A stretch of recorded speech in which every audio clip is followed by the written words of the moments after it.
یا پھر میری جگہ کسی اور کو لے آئے. تو جب آپ تو اس وجہ سے پھر مولانا فضل الرحمان کا جو معاملہ تھا اس میں بھی ان کا ایک کردار تھا. چلیے وہ تو مولانا تو خیر حبیب صاحب مولانا آنا ہی نہیں چاہتے وہ تھے یا نہیں تھے. دیکھیے ایک وقت ہوتا ہے جب آپ نے پولیٹیکل اپنی پوزیشننگ رکھنی ہوتی ہے, لیکن یہ ہے کہ اب لوگوں کا ان پر اعتماد بھی اب جو ہے ان کے اوپر جو بھروسہ ہے وہ تھوڑا سا ورکرز کا وہ شیکی ہے. اور عمران خان صاحب کا بھروسہ تو ان پہ ہے, لیکن عمران خان صاحب یہ سمجھ رہے ہیں کہ اب انہیں اس طرح کی جو ڈیل ہے یا اس طرح کا جو معاملہ ہے یا یہ جو ایشوز ہیں وہ شاید یہ حل نہیں کر سکتے, یہ میں خود ہی حل کر سکتا ہوں. تو اس کے لیے انہوں نے پھر کہا ہے کہ جناب ٹھیک ہے اب. اور ہاں آپ دیکھیے گوہر صاحب کو بھی انہوں نے سائڈ لائن کیا. گوہر صاحب کو بھی کہا کہ جناب آپ وکیلانہ معاملات ہی دیکھیں, جو عدالتی معاملات ہیں وہ آپ سلجھا سکتے ہیں تو انہیں سلجھائیں. اور پھر انہوں نے سلمان اکرم راجہ صاحب کو اور عمر ایوب صاحب کو سامنے کھڑا کر دیا ہے. اب سلمان اکرم راجہ صاحب بھی ان لوگوں میں سے جو کسی بھی صورت سمجھتے ہیں کہ جو پرنسپل ہے پارٹی کے ان کے اوپر ہی ہمیں چلنا چاہیے. عمر ایوب صاحب بھی یہ سمجھتے ہیں, اور عمر ایوب صاحب تو اس بات کی تھوڑی سی سزا بھی بھگت رہے ہیں کہ ان کا جو معاملہ ہے جس طریقے سے الیکشن کمیشن میں چلا گیا ہے جی. تو یہ جو دونوں چیزیں ہیں اس میں اب اس وجہ سے اب جو تحریک کے لیے جو نیا ارینجمنٹ کیا گیا ہے کہ اوپر Imran Khan pattern in chief کی صورت میں اور نیچے یہ دو لوگ, تو اس کا مطلب یہ ہے کہ اب شاید جو صلح صفائی کی باتیں ہر تحریک پہ جانے سے پہلے یا تحریک شروع ہونے سے پہلے کچھ بات چیت کا ہو جانا, اس طرح کی خبریں آ جانا, تو وہ بات اب ہوتی ہوئی دکھائی نہیں دیتی. ٹھیک ہے. جو علیمہ خان صاحب نے کہہ دیا نا کہ تمام راستے اب بند ہیں, خان صاحب کو کوٹ کرتے ہوئے, یہی ایک راستہ یہی ہے. دیکھیے یہ جو راستہ جو آج علیمہ خان صاحبہ نے کہا نا کہ ایک ہی ڈیل بار بار ہے, تو یہ اگست میں جب گرفتار ہوئے تھے عمران خان صاحب, تو اس کے بعد سے پھر یہ آپ یوں کہہ لیجئے کہ الیکشن سے پہلے بھی اس طرح کی ایک بات ہوئی تھی ہلکی پھلکی, لیکن وہ نچلی سطح پہ تھی. الیکشن کے جو بعد والا اگست ہے یعنی جو گزرا ہے اس میں بھی یہ بات ہوئی تھی اور یہی باتیں ہوئی تھی. اس میں تو ایک موقع یہ آیا تھا کہ جو پولیٹیکل پارٹی کے ان کے اپنے اراکین ہیں انہوں نے کہا تھا جناب یہ ڈیل تو ہم لے کے ہی نہیں جائیں گے خان صاحب کے پاس, یہ تو بات ہی نہیں ہوگی. تو اس کے بعد پھر مختلف لوگوں سے رابطہ کیے جانے کی کوشش ہوئی کہ فلاں ایمیسری بن کے چلا جائے, فلاں پیغام لے کے چلا جائے, لیکن وہ جس فلاں سے بھی پوچھا گیا تو اس فلاں نے کہا کہ جناب میں بڑا عمران خان صاحب کی گارنٹی اور آپ کی گارنٹی میں کیسے دوں گا, آپ دو بڑے لوگ ہیں, میں کیا کروں گا. تو اس وجہ سے وہ بات بیچ پہ رہ گئی. تو دیکھیے ادھر سے اب یہ خواہش, ابتدا میں خواہش فرمائش اور اب تو عرض کیا نا جیسے مطالبہ اور شرط بن چکے ہیں. تو عمران خان صاحب ان شرائط پہ باہر آنے کے لیے تیار نہیں ہیں, تو انہوں نے اب تحریک کا راستہ شروع کر دیا ہے. اور اب آپ دیکھیں گے کہ وہ ساری گفتگویں جو کبھی کبھار ہوتی رہی ہیں وہ آپ کو آہستہ آہستہ کر کے سامنے آتی سنائی دیں گی, دکھائی بھی دیں گی. تنویر احمد صاحب نے جو غلط بیانی, جس پہ ہم نے کل بھی گفتگو کی, جو غلط بیانی انہوں نے کی کہ جیل میں ملاقات خان صاحب سے علیمہ خان صاحبہ نے کروائی. علیمہ خان صاحبہ نے آج اس کی بھی وضاحت کر دی اور انہوں نے بتا دیا کہ ہم تو خود جیل میں تھے, ان کی ملاقات تو اسٹیبلشمنٹ نے کروائی تھی. ظاہر ہے انہوں نے کروانی تھی, اور کون کروا سکتا تھا ملاقات. لیکن علی امین گنڈاپور صاحب پہ میں تھوڑی سی بات کرنا چاہتا ہوں. He was from the beginning not the right person to lead the protest or any campaign. اس کی وجہ یہ نہیں ہے کہ علی امین گنڈاپور صاحب کمپرومائزڈ ہے. ایک چیز تو یہ ہے کہ وہ وزیر اعلیٰ ہیں اس صوبے کے, اور ان پہ جس اماؤنٹ کا پریشر ان کے اوپر اماؤنٹ ہوتا ہے اس کا احساس نہیں ہو سکتا. معاملہ وہ ایک اور ہی ٹائپ کی چیز ہو جاتی ہے, اور پھر 100 چیزیں آپ کے دماغ پہ اور بھی چل رہی ہوں.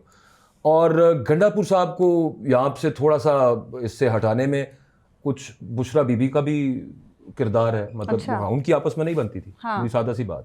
تو ابھی تک کئی بار ایسی خبریں آئی ہیں. ہاں, یہ جو ہم 26 نومبر کی بات کر رہے ہیں اس دن بھی کچھ اسی طرح کے معاملات تھے. وہ ڈیٹیلز کبھی بعد میں شیئر ہوں گی تو وہ ایک معاملہ بنے گا.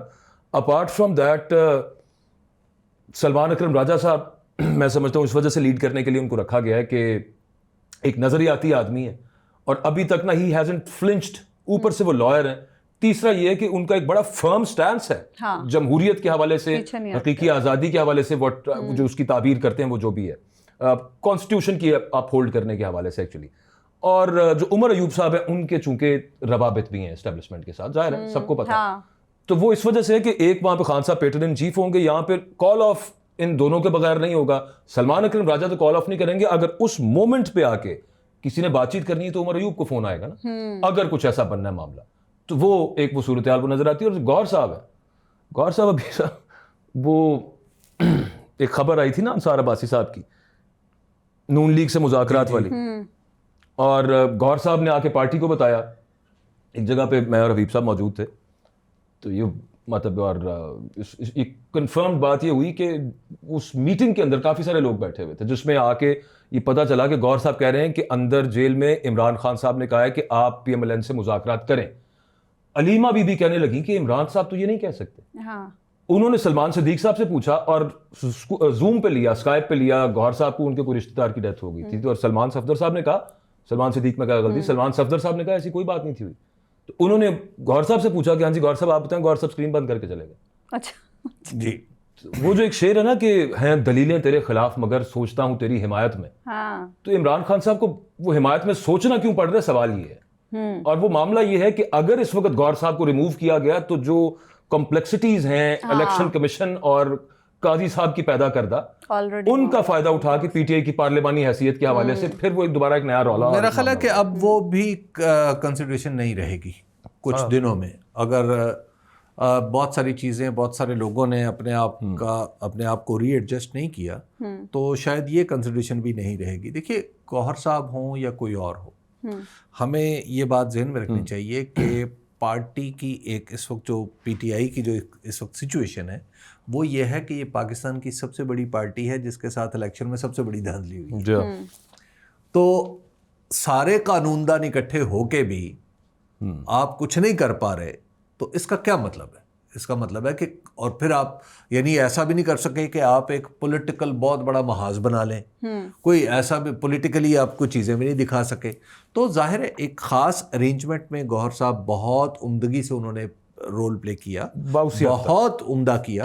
لیکن ظاہر ہے ایک جب آپ گاڑی کو, ایک جہاز کو, کچھ لوگ ہوتے ہیں جو دھکیل کے رن وے تک لاتے ہیں اور پھر اس نے اڑنا ہوتا ہے, تو اڑانے والے لوگ پھر کچھ اور ہوتے ہیں. تو اب چونکہ یہ جہاز ایک مختلف کیفیت میں ہے, تو اس میں شاید پائلٹ جو ہیں وہ کافی سارے بدلے جائیں گے, تو وہ آپ کو نظر بھی آ رہا ہے. مختلف ٹائمنگ میں مختلف لوگوں کا مختلف رول ہوتا ہے. کیوں گردش مدام سے گھبرا نہ جائے جی, ہر بندے کا کام نہیں ہے اس طرح کا پریشر اور ہینڈل کرنا. یہ بالکل ٹھیک ہے ابھی جو اکبر نے بات کی کہ وہاں پہ جو ان کا معاملہ ہے علی امین صاحب کا, علی امین صاحب مسلسل لوگوں کو اپنی پارٹی کے اندر یہ کنونس کرنے کی کوشش کر رہے تھے لوگوں کو کہ کسی بھی طریقے سے ہمیں مذاکرات کی میز پر عمران خان صاحب کو لانا چاہیے اور مذاکرات ہی کرنے چاہیے.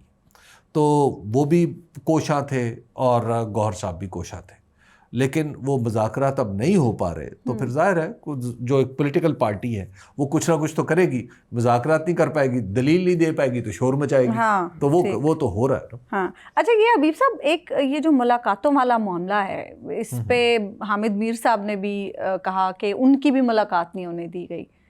یہ کیا سٹوری ہے؟ صحافیوں کی بھی کوئی ملاقاتیں ہوتی تھیں پہلے؟ مطلب یہ کہ سوال آپ یہ رکھیں نا کہ ملاقات جو علیمہ بی بی کہہ رہی ہیں کہ صرف جہاں پہ اسٹیبلشمنٹ کہتی ہے انہیں کی ہوتی ہے, سادہ سی بات ہے. کورٹ سے آرڈر بھی آ جائے تو نہیں ہوتی. حامد میر صاحب جو بات کر رہے ہیں اس بابت آپ کے پاس دیکھیے, حامد میر صاحب بالکل ٹھیک کہہ رہے ہیں. اس کی وجہ یہ ہے کہ یہ معاملہ پچھلے سال کا ہے, یعنی 2024 کا.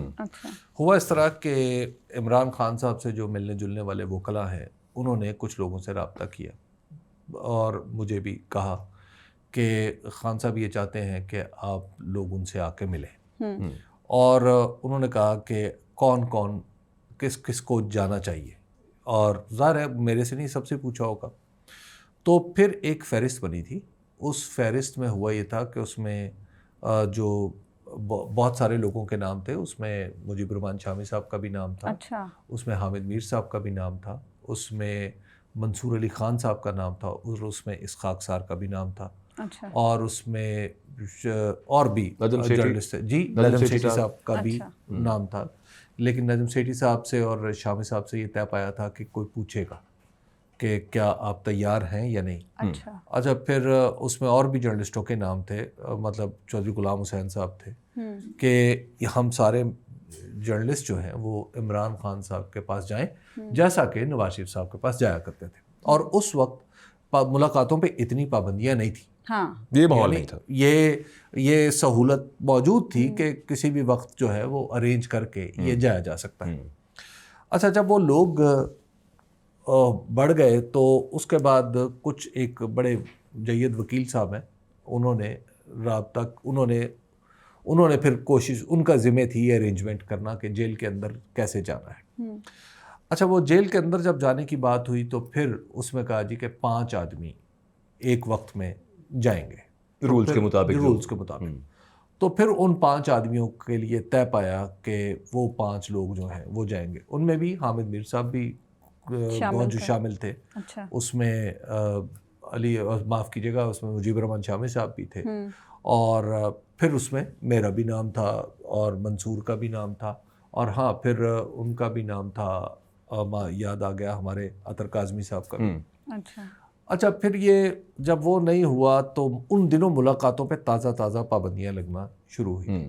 تو پھر یہ طے پایا کہ طے تو نہیں پایا, لیکن پی ٹی آئی والوں کی یہ خواہش تھی کہ جو کچھ جرنلسٹ جو ہیں وہ عدالت سے ریکویسٹ کریں کہ ہم ملنا چاہتے ہیں. تو جیسے نواز شریف صاحب کے لیے کچھ جرنلسٹوں نے کیا تھا. تو اس میں پھر پاکستان تحریک انصاف کے جن لوگوں نے مجھ سے رابطہ کیا تو میں نے انہیں ایک بات کہی, میں نے کہا آپ کو جرنلسٹوں کے اس وقت جب آپ نے انہوں نے رابطہ کرنے کی کوشش کی تھی اس طرح کی, تو پی ٹی آئی نے ایک اس پہ سٹانس لیا تھا کہ یہ اچھی بات نہیں ہے, ایسا نہیں ہے, تو کیا اب آپ ایسا کریں گے؟ تو پھر وہ بات رہ گئی. تو میں نے کہا ہاں اگر آپ خود پی ٹی آئی جو ہے وہ کچھ کرنا چاہتی ہے تو کریں, اور یہی مشورہ انہیں کئی جرنلسٹوں نے دیا. تو ابتدا میں کچھ لوگوں کے ذہن بنا بھی تھا کہ اچھا اگر ایسے کیا جائے تو کیا ہوگا, ہماری پوزیشن کیا ہوگی, ظاہر ہے ہر جرنلسٹ اپنی کریڈیبلٹی چاہتا ہے. تو پھر یہ معاملہ بیچ میں رہ گیا. اچھا پھر الٹیمیٹلی نوبت یہاں پہ آ گئی کہ حامد میر صاحب اور حبیب اکرم صاحب فقیر, ہم دونوں جائیں گے اور وہاں پہ عمران خان صاحب سے ملیں گے. تو مجھے بھی کہا گیا کہ جناب آپ, یعنی مجھے بھی یہ بتایا گیا کہ حامد میر صاحب جائیں گے اور آپ جائیں گے, تو شاید حامد میر صاحب کو یہ نہیں بتایا گیا تھا کہ میں بھی ہوں گا. تو بہرحال یہ طے ہوا تھا کہ اور دن بھی ایک طے ہو گیا تھا کہ فلاں دن, لیکن پھر جانے نہیں دیا. جی پھر جانے نہیں, لیکن پھر اچانک ہمیں کال آ گئی کہ جناب وہ نہیں مانتے. اب یہ جو وہ ہیں وہ ساری دنیا کو پتا ہے کہ وہ کون ہے. تو اس طریقے سے یہ واقعہ ہوا تھا. تو ہم ملتے رہ گئے, بلکہ پھر میں نے یہ کوشش کی تھی کہ میں تھوڑی سا کہ ان لوگوں میں نام لکھوا لوں جو روزانہ کی بنیاد پہ اڈیالہ جیل جا کے ان کے مقدمات کی عمران خان صاحب کی کوریج کرتے ہیں.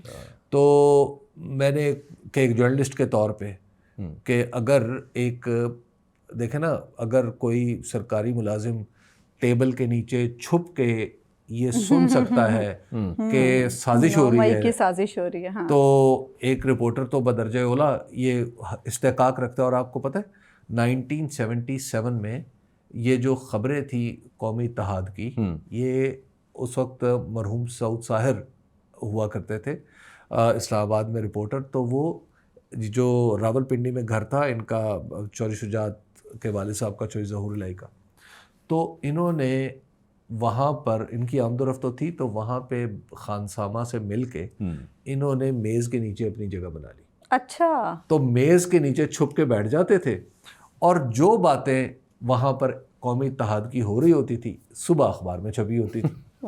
اچھا اب وہاں پہ یہ ہوا کہ سب ایک دوسرے پہ شک کرنے لگ گئے. تو غالباً مولانا مفتی محمود کے حوالے سے میں نے سنا کہ مولانا مفتی محمود نے ان کا کچھ وہ کپڑا زمین پہ گرا وہ اٹھانے کے لیے جھکے, تو انہوں نے دیکھا کہ اندر کچھ ہے, تو انہوں نے ٹیبل کا وہ اٹھایا میز پوش, تو اندر سعود ساحر صاحب. یہ تو فلمی سین ہو گیا. میرا بھی دل اس لیے چاہتا تھا کہ میں بھی جا کے دیکھوں کہ وہاں پہ رپورٹنگ اس کی کروں کہ وہاں پہ کیا ہو رہا ہے. تو مجھے پھر لوگوں نے منع کر دیا.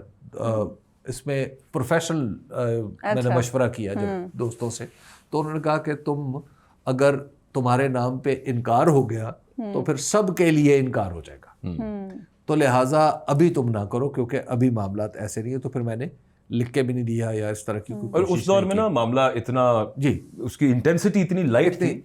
جسٹ ٹو ٹیل یو کہ جو رپورٹرز اڈیالہ جیل کور کرتے تھے اندر سے آ کے, انہیں اس وقت شروع میں یہ نہیں تھا بتایا جاتا کہ آپ نے یہ ٹکر دینے ہیں, یہ رپورٹ کرنا, یہ نہیں کرنا, جو کہ بعد میں ہوا. بہت ساری چیزیں بالکل صحیح رپورٹ ہو رہی تھیں. اور پھر دوسرا اس وقت یہ بھی تھا کہ جو رپورٹرز اندر جاتے تھے وہ اپنے ساتھ, میں اپنی بات کرتا ہوں, مطلب میں جی این این میں تھا تو وہاں پہ جو فیض صاحب ہمارے جو اڈیالہ جیل کور کرتے تھے, انہوں نے ایک دفعہ سے زیادہ دفعہ یہ کہا کہ میں آپ کا نام ڈلوا دیتا ہوں اور آپ چلیں اندر جا کے ایک دفعہ ملنے. آپ کو یاد ہوگا سمیع ابراہیم صاحب اندر گئے تھے, آپ کو یاد ہوگا, اور جرنلسٹ اندر وہی سماعت سننے کے لیے وہ سب جمع. وہ اتنا بڑا مسئلہ نہیں, وہ اتنا بڑا مسئلہ نہیں تھا اس وقت. تو لیکن بہرحال اس کے بعد تو پھر بہت بڑا مسئلہ بن گیا.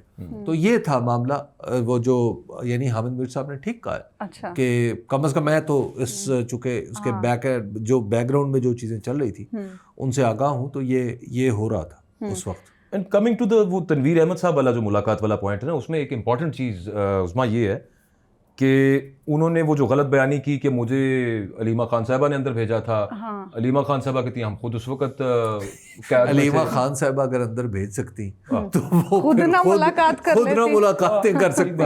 لیکن اس کے پیچھے دیکھیں کارروائی کیا ہے, اس کے پیچھے کارروائی یہ ہے کہ آپ کو یاد ہے وہ ملاقات یہاں سے کر کے گئے, 20-25 دن کے بعد پاکستان تحریک انصاف کا کانٹینٹ بیچنے والے کریٹرز نے, ویلاگرز نے, بہت سو نے بتایا کہ میری فلاں سے بات ہوئی, میری فلاں سے بات ہوئی. ہوا کیا, ایکچولی ایک فالس ہوپ کریٹ کی گئی کہ امریکہ سے وفد آیا تھا, وہ یہاں پہ ملے ہیں, اندر کی باتیں جس طرح سے ان کو بتائی گئیں یوٹیوبرز کو, انہوں نے جو رپورٹ کیا اس کے برعکس تنویر احمد صاحب جو خود بات کر رہے ہیں اس کے برعکس ہے. ہاں بالکل. اس وقت ایک ہوپ کریٹ کی گئی, اچھا امریکہ تو بڑا کچھ ہو رہا ہے, ہو جائے گا معاملہ.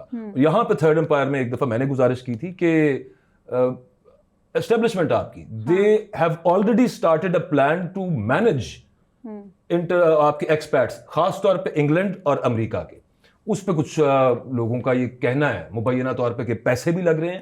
وہاں پہ جو انفلوئنسرز ہیں جو اینٹی امیگریشن ہیں انہیں بھی استعمال کیا جائے گا ٹو کاؤنٹر سرٹن پیپل. دیکھیں لیکن یہ سارے منصوبے جو ہے نا بعض اوقات منصوبے ہی رہتے ہیں, سوچ ہی رہتی ہے. ایک اور وہ جو ہے اوورسیز پاکستانی عاطف خان صاحب, وہ تو اپنے آپ کو تنویر احمد کے اس سارے جو بیان سے ڈسٹینٹ کر رہے ہیں. دیکھیں نا اس میں علیمہ خان صاحبہ نے بتایا کہ 2 دفعہ ملنے آیا, ایک دفعہ ملنے آیا تو خان صاحب نے بھانپ لیا, دوسری دفعہ ملنے کی جب انہوں نے کہا چلو میں نہیں ملنا. دیکھیے یہ مکس کر کے بھیجا نہیں, تو مطلب ہم اسے اسپیسیفک صرف ایک بندے تک رکھیں یا وہ جو پورا ایک گروپ. دیکھیے بہت سارے لوگ آئے اور اچھی نیت سے بھی آئے ہوں گے نا. یہ جو ہمارے بڑے بزنس مین ہوتے ہیں نا, ان کو بڑا شوق ہوتا ہے کہ یہ جو بڑے بڑے معاملات ہو رہے ہیں ان کے اندر ان کا کوئی کردار ہو. یہ آج کی بات نہیں ہے, یہ آپ دیکھ لیجئے ملک ریاض صاحب, ملک ریاض صاحب کو کتنا شوق ہوتا تھا کہ یہ جو آصف علی زرداری صاحب, نواز شریف صاحب, چیف جسٹس, ان کے درمیان جو معاملات ہیں وہ میں طے کرا رہا ہوں. وہ فوج اور نواز شریف کے درمیان معاملات کرا رہے تھے, وہ فوج شریف صاحب ایکسٹینشن کے حوالے سے باتیں کر رھے تھے, ان کے حساب سے باتیں ہو رہی تھی. تو دیکھیے یہ شوق تو بڑا ہوتا ہے, لیکن سیاست کیا ہوتی ہے اور اس کا ہلکی سی جھلک اب بھگت رہے ہیں نا ملک ریاض صاحب. تو دیکھیے یہ ایک معاملہ, اس کو یہ جو ہے نا, یہ ہمارے جو بزنس مین ہیں ان کا شوق بڑا پرانا ہے. ایک یہاں پہ اسٹینڈرڈ بینک ہوا کرتا تھا, اور اسٹینڈرڈ بینک کے جو سربراہ تھے وہ غالباً الوی صاحب, یہ 70s کی بات ہے. تو اس میں قدرت اللہ شہاب نے بھی یہ واقعہ لکھا. وہ الوی صاحب یحییٰ خان کے بڑے قریب تھے. تو ان دنوں قدرت اللہ شہاب زیر عتاب تھے. تو ایک دن الوی صاحب ان کے گھر چلے آئے اور انہوں نے کہا جناب آپ بتائیے شہاب صاحب کہاں آپ نے لگنا ہے, تو میں پھر صاحب سے بات کرتا ہوں. تو قدرت اللہ شہاب صاحب نے کہا کہ جناب میں آپ کی مدد سے تو کوئی نوکری حاصل نہیں کرنا چاہتا, کوئی پوسٹنگ نہیں لینا چاہتا. تو دیکھیے یہ بہت سارے لوگوں کا, ہمارے جو بزنس مین ہیں نا, ان کا دل چاہتا ہے کہ ذرا اس معاملے میں بھی پیسے کے زور پہ کوئی ہاتھ ڈلوایا جا سکے, کوئی تھوڑا سا اپنا نام بنایا جا سکے تو بنا لیا جائے. یہ ایسا کرنا بہت مشکل کام ہے, یہ اس کے نتائج ہوتے ہیں. اچھا حبیب صاحب, سی پی این ای نے آزادی صحافت اور صحافیوں کے حوالے سے 2024-25 کی رپورٹ جاری کی. آپ اسلام آباد میں اس ایونٹ میں موجود بھی تھے, ذرا میں بتائیں اس رپورٹ کے بارے میں, کیا ہے اس رپورٹ؟ دیکھیے, ایک تو وہ رپورٹ میں جو 2024 کے درمیان جو یعنی وہ مئی سے مئی تک کی رپورٹ ہے, تو اس میں 7 لوگ تو ایسے ہیں جو باقاعدہ طور پر اپنا کام کرتے ہوئے قتل ہو گئے, ظاہر ہے وہ شہدائے صحافت ہے. بالکل. اس کے علاوہ پھر بہت سارے لوگ جن کو افیئر کیا گیا, پھر جن کے لیے کئی طرح کی مشکلات کھڑی کی گئیں, متی اللہ جان, اسد طور, بہت سارے لوگ ہیں نا, پھر خود حامد میر صاحب, ایاز امیر صاحب, ان سب کے یہ تو طرح واقعات کچھ پرانے ہیں, لیکن وہ جو 1 سال کے اندر واقعات تھے وہ ہوئے. آج جتنے بھی لوگ تھے نا وہاں پہ, سبھی متفق تھے ایک بات پہ کہ پاکستان کے اندر بہت بڑی سینسرشپ جاری ہے. یہ بات انہوں نے یہاں تک کہ نجم سیٹھی صاحب وہ وہاں پہ نہیں آ سکے. نجم سیٹھی صاحب کا جو ویڈیو پیغام تھا وہ چلایا گیا. نجم سیٹھی صاحب نے بھی یہی کہا کہ جناب ہم تو کبھی ادھر ہائبرنیٹ ہوتے ہیں, کبھی ادھر ہائبرنیٹ ہوتے ہیں, تو آپ اس پہ ذرا غور کریں کہ کس طریقے سے اس معاملے کو آپ نے یہ پیکا کو اور دوسرے معاملات کو سلجھانا ہے. اچھا, پھر اس رپورٹ میں پہلی دفعہ ایک اچھی بات یہ ہوئی ہے کہ اس میں بہت سارے ان لوگوں کا بھی ذکر ہے جو معروف معنوں میں صحافی نہیں ہے, یعنی اور جن کا صحافتی بیک گراؤنڈ نہیں, خالصتاً وہ ڈیجیٹل میڈیا پہ آئے اور ڈیجیٹل میڈیا پہ انہوں نے کام کیا, تو یہ ایک بہت اس میں مجھے اچھی بات لگی. تیسرا, سی پی این ای نے یہ کیا, یعنی نیوز پیپر ایڈیٹرز نے, council of news paper editors ہیں, ایڈیٹرز تھے یہ سارے کے سارے لوگ, اور ظاہر ہے اس میں مختلف لوگ تھے. اس میں کاظم خان صاحب جو ہیں اس کے آج کل روح رواں ہیں, تو وہاں پہ ارشد انصاری صاحب اور سب لوگ پریس کلب کے, لاہور پریس کلب کے, رانا عظیم صاحب جو اپنی پی ایف یو جے کے سربراہ ہیں, ایک پی یو جے کو معاف کیجیے گا, تو یہ سارے لوگ وہاں پر موجود تھے. بہت سی عظیم شخصیات, جی بہت سی عظیم شخصیات تھیں. اچھا, پھر ایاز امیر صاحب نے ایک بڑی دلچسپ بات کی. انہوں نے کہا, بڑی دلچسپ نہیں, بڑی لاجیکل بات کی. انہوں نے کہا جب پورے ملک پہ ایک ابتلا کی کیفیت ہے تو اس ابتلا سے میڈیا کیسے باہر رہ سکتا ہے.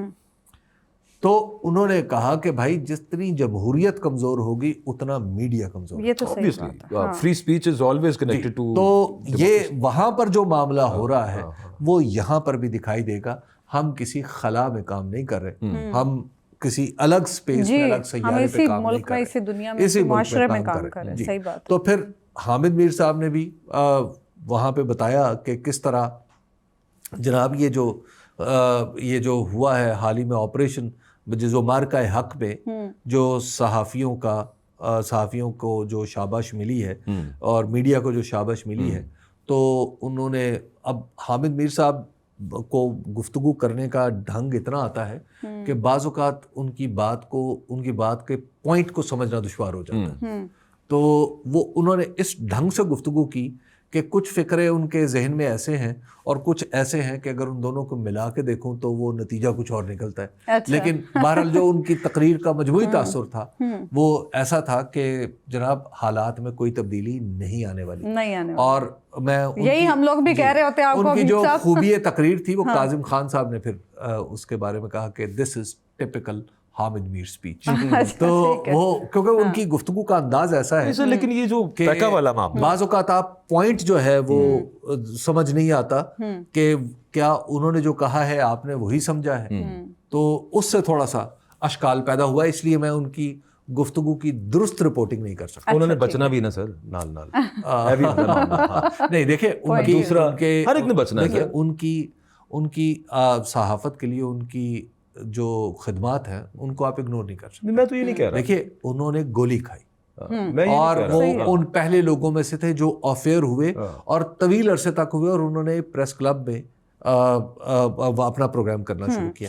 اور probably he is the only one. دیکھیے حامد میر صاحب کی ایک خاص بات ہے کہ حامد میر صاحب نے ہمیشہ, چاہے وہ مقامی جرنلسٹ ہے, کسی مقامی جرنلسٹ سے مراد یہ ہے کہ کسی بالکل چھوٹے شہر کا, تحصیل کا, ضلع کا, اس کے ساتھ زیادتی ہوئی ہے تو اس کے لیے بھی آواز اٹھائی. یہ صحیح بات ہے. اکبر آپ کچھ کہنا چاہتے تھے؟ میں نے کامنٹس میں یہ کہنا چاہ رہا تھا کہ بہت سارے جرنلسٹ جن کے حبیب صاحب نے نام لی اور کچھ کے حبیب صاحب نہیں لے سکے اس میں نام, اور یہ جب پیکا والا معاملہ چل رہا تھا تو اس میں میجورٹی کو ایک تو کسی سے کچھ ہو نہیں پایا. پہلی بات یہ ذہن میں رکھیں کہ پیکا پھر بھی پاس ہو گیا, بالکل کسی نے سنی نہیں کسی کی, کسی صحافی کی. حالانکہ بہت احتجاج ہوا.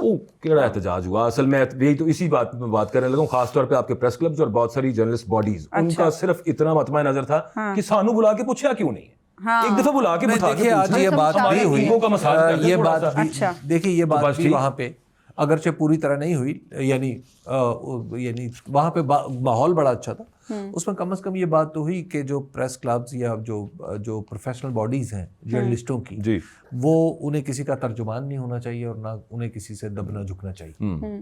تو ایک اتحاد تو پیکا کے اوپر ایک یکسوئی سے نظر آ رہا ہے. مظہر عباس صاحب نے ایک نہایت ہی عمدہ تجویز دی. مظہر عباس صاحب نے کہا کہ کیا ایسا نہیں ہو سکتا کہ پیکا کے خلاف ہم تمام پاکستان کے اخبارات ایک جوائنٹ ایڈیٹوریل لکھیں.